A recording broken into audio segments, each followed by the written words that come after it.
اس کے بعد قرآن کریم تحویل قبلہ کے واقعے کو ذکر کر رہا ہے۔ تحویل قبلہ کا واقعہ یہ تھا کہ پہلے مسلمان بیت المقدس کی طرف رخ کر کے نماز پڑھا کرتے تھے، پھر اللہ نے حکم دیا 18 مہینے کے بعد کہ اب تم لوگ خانہ کعبہ کی طرف رخ کیا کرو اور کعبۃ اللہ کی طرف منہ کر کے نماز پڑھا کرو۔ یہودیوں نے اعتراض شروع کر دیا، منافقین نے اعتراض شروع کر دیا، اور بعد مسلمانوں کی صفوں میں چھپی ہوئی کاری بھیڑیں بھی کھل کر کے سامنے آ گئیں اور انہوں نے اعتراضات شروع کر دیے کہ ایسا نبی ہے، کبھی کہتا ہے ادھر منہ کر لو، کبھی کہتا ہے ادھر منہ کر لو، کبھی بیت المقدس کو رخ کرتا ہے، کبھی کعبۃ اللہ کو رخ کرتا ہے، اس کسی بات پر یہ جمتا ہی نہیں ہے۔ جب یہ اعتراضات شروع کر دیے، قرآن نے کہا سیقول السفہاء من الناس ما ولاھم، بے وقوف اور احمق لوگ کہیں گے کہ اپنے قبلے سے کیوں ہٹ گئے ہیں۔ آپ انہیں ضابطہ بتا دیجئے کہ یاد رکھیے قبلہ کسی جگہ کا نام نہیں، کسی علاقے کا نام نہیں، کسی مکان کا نام نہیں، قبلہ تو اللہ کے حکم کا نام ہے۔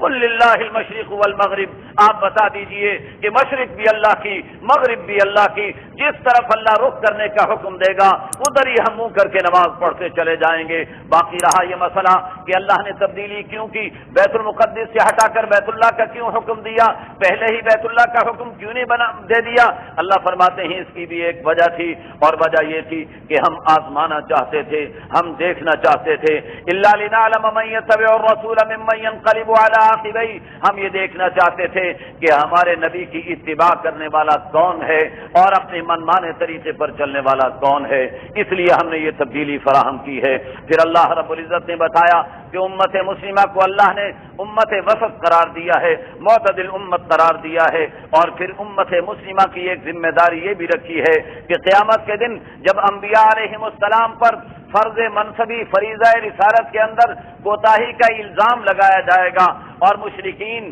اور ان کی کافر اقوام نبیوں پر یہ اعتراض کریں گی کہ انہوں نے اپنا فرض منصبی پورا نہیں کیا تھا اور اپنے فریضے کو ادا نہیں کیا تھا، تو امت مسلمہ کو بطور گواہ پیش کیا جائے گا۔ مسلمان نبیوں کے گواہ بنیں گے اور نبی حضور اکرم صلی اللہ علیہ وسلم سب کی گواہی دیں گے۔ اسے قرآن کریم نے یہاں پر بیان فرمایا ہے۔ پھر قرآن کریم یہ بتا رہا ہے کہ آپ چاہے سفر میں ہوں چاہے حضر میں ہوں، ہر حال کے اندر قبلہ رخ ہونا ضروری اور لازمی ہے۔ پھر اس کے بعد قرآن کریم نے یہ بیان فرمایا ہے کہ دیکھیے اپنے مصائب اور مشکلات پر آسانی پیدا کرنے کے لیے اور مصائب اور مشکلات کو حل کرنے کا آسان راستہ قرآن بتا رہا ہے، اور وہ یہ ہے کہ صبر اور نماز سے مدد طلب کرو۔ یا ایھا الذین آمنوا استعینوا بالصبر والصلاۃ، کتنی مشکلات ہو، کتنی مصیبتیں پڑ رہی ہوں، ان کے اندر نماز اور صبر کے ذریعے مدد طلب کر کے اپنے مسائل کو حل کیا جا سکتا ہے۔ پھر قرآن کریم یہ بتا رہا ہے کہ جو لوگ اللہ کے لیے جان لگا دیتے ہیں، اعلاء کلمت اللہ کے لیے، غلبہ اسلام کے لیے، اسلام کے دفاع کے لیے جو لوگ جانیں لگاتے ہیں، یہ لوگ مردہ نہیں، مرنے کے بعد بھی یہ لوگ زندہ کہلاتے ہیں۔ وَلَا تَقُولُوا لِمَن يُقْتَلُ فِي سَبِيلِ اللَّهِ أَمْوَاتٌ، جو اللہ کے راستے میں قتل ہوتے ہیں انہیں مردہ نہ کہو، بل احیاء، یہ زندہ ہیں، وَلَكِن لَا تَشْعُرُونَ، تم ان کی زندگی کا شعور نہیں رکھتے ہو۔ اور پھر قرآن یہ بتا رہا ہے کہ اسلام کے لیے، ایمان کے لیے اور اللہ کے دین کے لیے اگر آپ تیار ہیں تو پوری طرح سے آپ کو تیاری کرنی ہوگی۔ مشکلات آئیں گی، مصائب آئیں گے، آزمائشیں آئیں گی، یاد رکھو تم پر تھوڑا سا خوف بھی ڈالا جائے گا، بھوک بھی ڈالی جائے گی، مال اور پھلوں کے اندر کمی کا بھی تمہیں سامنا کرنا پڑے گا۔ وبشر الصابرین، ان تمام مصائب کے باوجود جو ڈٹے رہے اور ثابت قدم رہے، ایسے لوگوں کو خوشخبریاں ہیں کہ ان پر جب کوئی مصیبت آتی ہے تو کہتے ہیں کہ انا للہ و انا الیہ راجعون، ہم اللہ ہی کے ہیں اور اللہ ہی کی طرف لوٹ جائیں گے۔ ایسے ہی لوگوں پر اللہ کی رحمتیں اور اللہ کی برکتیں اترا کرتی ہیں، اور ایسے ہی لوگ ہدایت یافتہ کہلاتے ہیں۔ صفا مروہ کو اللہ نے شاعر اسلام میں قرار دیا ہے، اور اس کی وجہ یہ ہے کہ ایک ایسی خاتون عورت ذات تھی، لیکن اس نے خاتون ہو کر، عورت ذات ہو کر کے اتنی بڑی قربانی دی تھی کہ اپنے گھر بار کو چھوڑا تھا، معصوم بچے کو لے کر کے جنگل بیابان میں آ کر کے پڑاؤ ڈال کے بیٹھ گئی تھی اور ہجرت کا کارنامہ سر انجام دیا تھا۔ اللہ نے کہا کہ صفا مروہ چونکہ اس خاتون حضرت حاجر علیہ السلام کی یادگار ہے، ابراہیم علیہ السلام کی اہلیہ محترمہ کی یادگار ہے، اس لیے اسے بھی شاعر اسلام میں قرار دے دیا گیا۔ حج بیت اللہ کے لیے جو جائے گا یا عمرہ کرنے کے لیے جو جائے گا اسے صفا مروہ کے درمیان چکر لگانے پڑیں گے اس خاتون کی یادگار کے طور پر۔ پھر قرآن یہ بتا رہا ہے کہ اللہ نے جو ہدایت نازل کی، جو آیتیں اللہ نے آسمانوں سے نازل فرمائیں، ان آیات کے اندر رد و بدل نہیں کرنا اور انہیں چھپانا نہیں ہے، بلکہ کھول کر لوگوں کے سامنے انہیں پیش کرنا ہے۔ اگر کوئی اس سے پہلو تہی کرے اور اللہ کی آیات کو چھپائے اور اللہ کے احکام کو بیان کرنے سے گریز کرے، ایسے انسان کو قرآن لعنتی قرار دے رہا ہے۔ قرآن کہتا ہے کہ اللہ کی بھی اس پر لعنت ہے اور تمام کائنات کے لعنت کرنے والوں کی لعنت اس پر پڑتی رہے گی۔ اور قرآن کریم یہ بتا رہا ہے کہ کافر لوگ اگر کفر کی حالت میں اس دنیا سے چلے جائیں گے تو وہ اللہ کی لعنت کے بھی مستحق ہوں گے، فرشتوں اور تمام انسانوں کی لعنت کے مستحق ہوں گے۔ پھر قرآن نے توحید کا اعلان کیا، وَإِلَٰهُكُمْ إِلَٰهٌ وَاحِدٌ لا الہ الا هو الرحمن الرحیم، اکیلا ایک اللہ ہے جو عبادت کے لائق ہے، اس کے علاوہ کوئی معبود نہیں، وہ رحمان بھی ہے رحیم بھی ہے۔ ان فی خلق السماوات والارض، اللہ کی توحید پر دلائل پیش کیے جا رہے ہیں کہ آسمان و زمین میں غور کیجئے، کشتیوں کے اندر غور کیجئے کہ کس طرح پانی پہ چل رہی ہیں، اور پھر آپ ذرا غور کریں کہ انسانوں کے مفادات ان کے ساتھ وابستہ اللہ نے رکھے ہوئے ہیں۔ آسمان سے بارش برستی ہے، زمین سے کھیتیاں اگتی ہیں، بتاؤ تو صحیح یہ سب کارنامے کون سر انجام دے رہا ہے؟ اللہ فرماتے ہیں کہ ان سب کے اندر لآیات لقوم یعقلون، عقل والوں کے لیے نشانیاں اور دلائل موجود ہیں۔ اللہ فرماتے ہیں کہ جس طرح غیر اللہ کو ماننے والے مشرک اور کافر اپنے معبودان باطل سے محبت کرتے ہیں، ایمان والوں کے ایمان کا تقاضا یہ ہے کہ ان کے دلوں میں اللہ کی محبت اس سے بھی زیادہ ہونی چاہیے۔ اللہ کے لیے اگر وہ کٹ مرتے ہیں تو ایمان والوں کو اس سے بڑی قربانیاں دینے کے لیے بھی اپنے آپ کو تیار رکھنا چاہیے، اپنے خاندانوں کو بھی قربان کرنے کے لیے تیار رکھنا چاہیے۔ کل قیامت کا دن ہوگا، اللہ فرماتے ہیں وہاں صورتحال یہ ہوگی کہ جن لوگوں نے دنیا میں لوگوں کو گمراہ کیا ہوگا، وہاں قیامت کے دن وہ اپنی برات کا اظہار کریں گے، لیکن ان کی برات کو قبول نہیں کیا جائے گا، بلکہ ایسے لوگوں کو جہنم میں ڈال دیا جائے گا اور وہ بڑا ہی افسوس کریں گے، لیکن جہنم سے نکلنے کی کوئی صورت نہیں ہوگی۔ قرآن کریم یہ کہہ رہا ہے کہ اللہ نے حلال اور پاکیزہ چیزیں تمہارے کھانوں کے لیے اتار رکھی ہیں، تم انہیں اپنی خوراک بنا سکتے ہو۔ اور پھر قرآن کریم یہ بتا رہا ہے کہ اللہ کے احکام کی جب اتباع کی دعوت دی جاتی ہے تو اس کے مقابلے میں لوگ کیا دلیل پیش کرتے ہیں؟ کہتے ہیں کہ صاحب ہمارے آبا و اجداد تو ایسا نہیں کرتے تھے، کیا ہمارے آبا و اجداد غلط چل رہے تھے؟ قرآن کریم یہ کہتا ہے یہ کافروں بے ایمانوں کا انداز ہے کہ اللہ کی دعوت کے مقابلے میں، اللہ کے قرآن کے مقابلے میں آبا و اجداد کی اتباع کی بات کی جائے۔ اولو کان آباؤہم لا یعقلون شیئا ولا یہتدون، قرآن کہتا ہے اگر ان کے باوجود ان کے آبا و اجداد عقل سے کورے ہوں اور ہدایت یافتہ نہ ہوں تو کیا پھر بھی یہ ان کے پیچھے چلتے رہیں گے؟ قرآن نے ایک صریح ضابطہ بیان کر دیا ہے کہ اگر بڑے اور اکابر اسلاف تمہارے صحیح راستے پر چلنے والے ہیں تو ان سے تعلق کا استوار کرنا ایمان کا تقاضا ہے، اور اگر تمہارے بڑے اللہ کی باتوں کی مخالفت کرنے والے ہیں تو ان سے تعلقات کو توڑ لینا ہی تمہارے ایمان کا تقاضا ہے۔ قرآن کریم اس کے بعد یہ بتا رہا ہے کہ تم پر مردار کو حرام کیا گیا ہے، بہتے ہوئے خون کو حرام کیا گیا ہے، خنزیر کے گوشت کو حرام کیا گیا ہے، اور غیر اللہ کے لیے جو چیز بھی نامزد کر دی جائے اسے حرام کر دیا گیا ہے۔ البتہ اگر کسی کی جان جا رہی ہو اور اسے اس کے علاوہ کوئی چیز میسر نہ آتی ہو تو اسے استعمال کرنے کی سد رمق، اپنی جان بچانے کے بقدر اسے استعمال کرنے کی اجازت دی گئی ہے۔ پھر قرآن کریم نے نیکیوں کی فہرست بیان فرمائی ہے اور اس میں بتایا یہ ہے کہ نیکی اس بات کا نام نہیں جسے تم نیکی سمجھنے لگ جاؤ، بلکہ نیکی تو اس بات کا نام ہے کہ جس کے کرنے کا اللہ حکم دے دے۔ تو تمہارا مال اگر اللہ کے کہنے پر استعمال ہو تو یہ بھی نیکی ہے، اور تمہارا جسم اللہ کے کہنے کے مطابق نقل و حرکت کرے یہ بھی نیکی ہے۔ اللہ نے نیکیوں کی بڑی لمبی فہرست شمار کرائی ہے۔ اللہ فرماتے ہیں اللہ پر ایمان لانا، قیامت پر ایمان لانا، فرشتوں پر ایمان لانا، کتابوں نبیوں پر ایمان لانا، اور اللہ کے نام پر پیسہ خرچ کرنا، غریبوں یتیموں کی مدد کرنا، اور مسافروں سے تعاون کرنا، فقیروں کی مدد کرنا، اور غلاموں کو آزاد کرانا، اور نماز قائم کرنا، زکوٰۃ دینا، اور اپنے عہد و پیمان کو پورا کرنا، اور مشکل اور تنگی میں اور خوشی میں ہر حال کے اندر اللہ کے دین پر ثابت قدمی رکھنا، ایسے ہی لوگ ہیں جو کہ سچے ہیں، اور ایسے ہی لوگ ہیں جو تقوی اختیار کرنے والے ہیں۔ ہیں۔ پھر قرآن کریم قانون سازی کر رہا ہے انسانیت کے تحفظ کے لیے، اور اس کے لیے قرآن قصاص کا قانون بیان کر رہا ہے کہ اگر کسی کو قتل کیا جائے گا تو بدلے میں اسے بھی قتل کیا جائے گا، اور یہ ایسا قانون ہے کہ اس کے اندر انسانی حیات کا تحفظ ہے۔ وَلَكُمْ فِي الْقِصَاصِ حَيَاةٌ يَا أُولِي الْأَلْبَابِ لَعَلَّكُمْ تَتَّقُونَ، ارے عقل والو، قصاص کے اندر تمہارے لیے زندگی موجود ہے اگر تمہارے اندر کوئی ذرا سا بھی شعور موجود ہو، لیکن اس ضابطے کو پورے عدل و انصاف کے ساتھ نافذ کرنا ہوگا، اور اس میں مساوات رکھی جائے گی، اور ہر ایک کو اس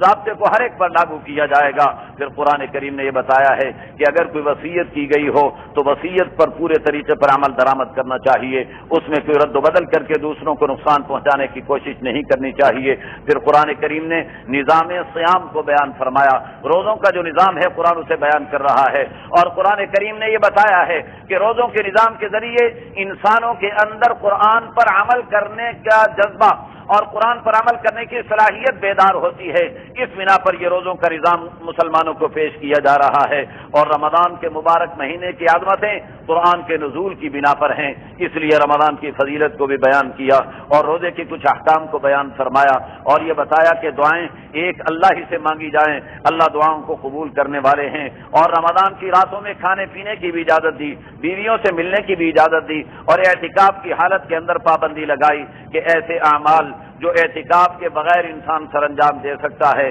بہت سے ایسے اعمال ہیں جو اعتکاف کے اندر سر انجام دینے کی اجازت نہیں ہے۔ پھر قرآن نے یہ بتایا کہ باہمی اموال کو باطل طریقے اور ناجائز طریقے پر نہ کھایا جائے، اور مقدمات قائم کر کے دوسروں کو نقصان نہ پہنچایا جائے۔ پھر قرآن کریم نے سوال کا جواب دیا ہے کہ چاند چھوٹا بڑا کیوں ہوتا رہتا ہے، قمری مہینوں کو چاند کے ساتھ منسلک کیوں کیا گیا ہے؟ اللہ فرماتے ہیں کہ لوگوں کے اوقات کا تعین اس سے کیا جاتا ہے، اور عبادات کے لیے حج کا تعین اس سے، رمضان کا تعین اس سے، عبادات کا تعین بھی اس سے کیا جاتا ہے۔ اس بنا پر چاند کے نظام کو اسلام نے اختیار کیا ہے۔ اور پھر قرآن کریم نے قتال کا حکم دیا ہے، وقاتلوا فی سبیل اللہ الذین یقاتلونکم ولا تعتدوا ان اللہ لا یحب المعتدین۔ قرآن کہتا ہے کہ جو تم سے مقابلہ کریں، جو تم سے قتال کریں، تمہیں بھی ان کے ساتھ قتال کرنا ہوگا۔ ایک بات میں عرض کروں گا کہ یہاں سے لے کر کے تقریباً 1.5 پاؤ تک قرآن کریم نے قتال کے موضوع پر گفتگو جاری رکھی ہے، لیکن عجیب بات ہے کہ قرآن کریم نے یہاں جہاد کا لفظ استعمال نہیں کیا۔ لوگ جہاد کے لفظ کے اندر تعویلیں کرتے ہیں تو جہاد کرتے ہیں کہ صاحب ہم بھی جہاد کر رہے ہیں، ہم بیان کر کے جہاد کرتے ہیں، ہم قلم کے ذریعے جہاد کرتے ہیں، اس لیے قرآن کریم نے قتال کا لفظ استعمال فرمایا ہے، قتل کا لفظ استعمال کیا ہے، اور قرآن کہتا ہے کہ قرآنی نظام کے مقابلے میں جو بھی آئے اسے قتل کر دیا جائے۔ ایسے شخص کو باقی رہنے کی اجازت نہیں دی جا سکتی جو قرآنی نظام کا مقابلہ کرتا ہو۔ قرآن کریم یہ کہتا ہے کہ وَقَاتِلُوهُمْ حَتَّى لَا تَكُونَ فِتْنَةٌ، اس وقت تک قتال جاری رہے گا، جہاد جاری رہے گا جب تک دنیا سے فتنہ ختم نہ ہو جائے، وَيَكُونَ الدِّينُ كُلُّهُ لِلَّهِ، اور پوری دنیا کا نظام ایک اللہ کے لیے قرار پا جائے۔ فَإِنِ انْتَهُوا فَلَا عُدْوَانَ إِلَّا عَلَى الظَّالِمِينَ۔ اس کے بعد قرآن کریم نے بتایا ہے کہ اللہ کے نام پر پیسہ لگانا یہ کامیابی اور نجات کی دلیل ہے، اور اللہ کے نام سے پیسے کو بچا لینا یہ ہلاکت کی نشانی ہے۔ قرآن کریم نے حج و عمرہ کو مکمل کرنے کا حکم دیا ہے۔ احصار یعنی اگر احرام باندھنے کے بعد بھی کعبۃ اللہ تک پہنچنا ممکن نہ رہے تو ایسی صورت کے احکام کو بھی قرآن کریم نے بیان فرمایا ہے۔ پھر حج کے احکام کو بیان کیا، اور حج کے اندر مساوات کے موضوع پر خصوصی توجہ فرمائی ہے۔ اور پھر اس کے بعد قرآن کریم نے 2 قسم کے افراد کا تذکرہ کیا، ایک وہ لوگ جو اللہ کی بات کو سن کر اتراتے ہیں اور اکڑتے ہیں، تکبر کرتے ہیں، اللہ کی بات کو ماننے کے لیے تیار نہیں ہوتے۔ اللہ فرماتے ہیں ایسے لوگوں کے لیے تو جہنم کافی و شافی ہو جائے گی۔ اس کے بالمقابل ایسے لوگ ہیں جو اللہ کے لیے اپنی جانیں خرید لیتے ہیں، اللہ کی رضامندی کے حصول کے لیے سب کچھ داؤ پر لگانے کے لیے تیار ہو جاتے ہیں۔ اللہ فرماتے ہیں کہ ایسے بندوں پر اللہ بڑا ہی مہربان ہے۔ اللہ نے مسلمانوں کو دعوت دی کہ اے مسلمانوں، یا ایھا الذین آمنوا ادخلوا فی السلم کافہ، پورے اسلام میں داخل ہو جاؤ اور شیطان کی اتباع نہ کرو۔ پھر اللہ نے بنی اسرائیل پر اپنے انعامات کا تذکرہ فرمایا۔ پھر اللہ نے یہ بتایا کہ جنت میں جانے کے لیے یاد رکھو قربانیاں دینی پڑیں گی، مصیبتیں اور مشقتیں جھیلنی پڑیں گی، اس کے بغیر جنت کا راستہ میسر نہیں آ سکتا ہے، اور قربانیوں کے بعد ہی اللہ کی مدد اترا کرتی ہے۔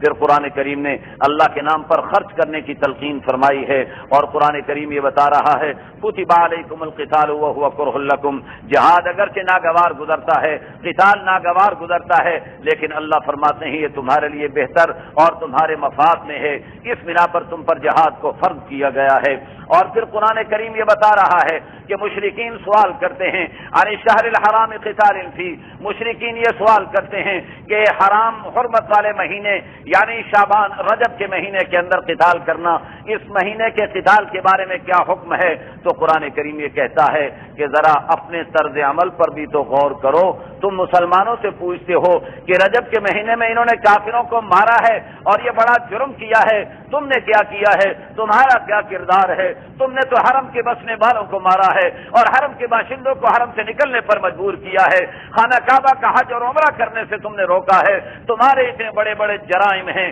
والفتنۃ اشد من القتل، تمہارے جرائم تو قتل سے بھی زیادہ برے ہیں، اس بنا پر تمہیں اپنے کردار پر نظر ثانی کرنی چاہیے۔ قرآن یہ بتا رہا ہے ان الذین آمنوا والذین ہاجروا وجاہدوا فی سبیل اللہ، ایمان والے، ہجرت کرنے والے اور اللہ کے نام پر جہاد کرنے والے، اولئک یرجون رحمت اللہ، یہی لوگ اللہ کی رحمت کے امیدوار ہیں، اور اللہ بڑے غفور الرحیم ہیں۔ پھر قرآن کریم نے شراب اور جوئے کے لیے ابتدائی قانون سازی فرمائی ہے، اور شراب اور جوئے کے مفادات اور ان کے نقصانات میں تقابل کی دعوت دی ہے، اور یہ بتایا ہے کہ ان کے نقصانات زیادہ ہیں، اس بنا پر عقل مند انسانوں کو اس سے دور رہنا چاہیے۔ اور پھر قرآن کریم نے تلقین فرمائی ہے یہ تکافل یتامہ، یتیموں کی کفالت کرنے کے نظام کو قرآن کریم نے بیان فرمایا ہے، اور یہ بتایا ہے کہ یتیموں کی نگہداشت اور ان کی دیکھ بھال یہ ایمان کا تقاضا ہے۔ اور پھر قرآن کریم نے یہ بتایا کہ اہل ایمان،